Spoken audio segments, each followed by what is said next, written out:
রাজধানীর জলাবদ্ধতার চিত্র আমরা দেখছিলাম, বিস্তারিত আমরা আরও জানার চেষ্টা করব। সহকর্মী সাদিয়া আফরোজ আমাদের সাথে সরাসরি যুক্ত আছেন।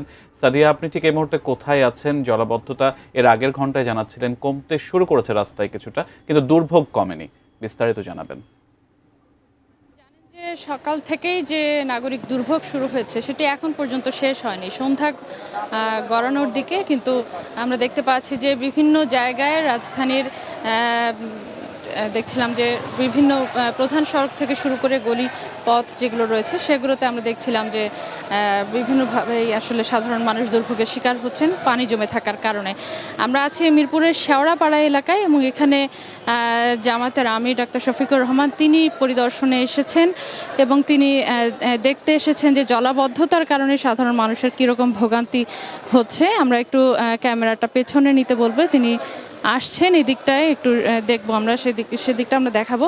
এই যে গলিপথটি আপনি দেখতে পাচ্ছিলেন সেই গলিপথটির কথা যদি বলি, এখানে সাধারণ মানুষ যারা পথ চলাচল করছেন তারা বলছিলেন যে এখানে হাঁটুর উপরে পানি আছে এবং সেই হাঁটুর উপরের পানি থাকার কারণে বেশ ভোগান্তি পোহাতে হচ্ছে সকাল থেকে সাধারণ মানুষকে। এবং পানি না নামার কারণে কিন্তু আমরা দেখছিলাম যে পানি যেহেতু নামেনি তাই সাধারণ মানুষকে সকাল থেকে এই দুর্ভোগ পোহাতে হচ্ছে। আমরা জামায়াতের আমিরকে দেখতে পাচ্ছি, তিনি এসেছেন, তিনি সংসদ ভবনের দক্ষিণ প্লাজায় ছিলেন এবং দক্ষিণ প্লাজা থেকে তিনি জানাজায় অংশ নিয়েছিলেন, ব্যারিস্টার জমিরুদ্দিন সরকারের জানাজা, সেখান থেকে তিনি এখানে এসেছেন এবং এখানে এসে তিনি পুরো রিকশায় উঠে আসলে পরিদর্শন করছেন যে ভেতরের গলিপথে যাচ্ছেন, সেখানে দেখার চেষ্টা করছেন যে কী অবস্থা। এবং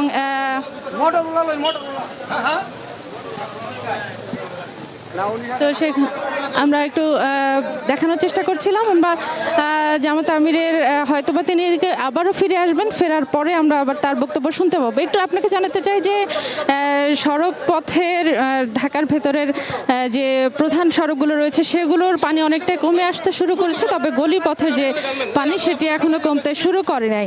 অর্থাৎ পানি জমে আছে দীর্ঘ সময় ধরে, সে কারণে একে তো যানজট এবং একই সাথে বাড়তি ভাড়া গোনার অভিযোগ দুটো রয়েছে।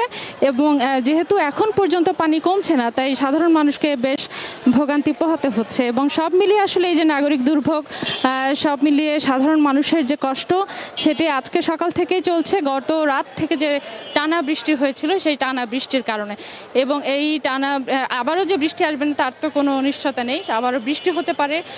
সে কারণে জলাবদ্ধ যে পানি সেটি আমরা জায়গায় জায়গায় যদিও দেখেছি যে সিটি কর্পোরেশনের পক্ষ থেকে পরিচ্ছন্নতা কর্মী যারা রয়েছেন তারা বিভিন্নভাবে এই যেগুলো ম্যানহোল রয়েছে সেগুলো পরিষ্কার রেখে যাতে পানি যাওয়ার ব্যবস্থাটি নিশ্চিত করা যায় সে ব্যবস্থা করছিলেন, কিন্তু তারপরও পানি যে পরিমাণ পানি জমে আছে সে পরিমাণ সেই চেষ্টাটি আসলে সেটি আসলে সংকীর্ণ। সেই জায়গা থেকে আসলে পানি জমে থাকা যে পানি যেগুলো জমে রয়েছে সেগুলো খুব দ্রুত যাচ্ছে না, অর্থাৎ অনেক সময় লাগছে। তো এই ছিল আমার কাছে, আমরা জামায়াত আমিরের বক্তব্য হয়তো সরাসরি দর্শকদের দেখাতে পারবো।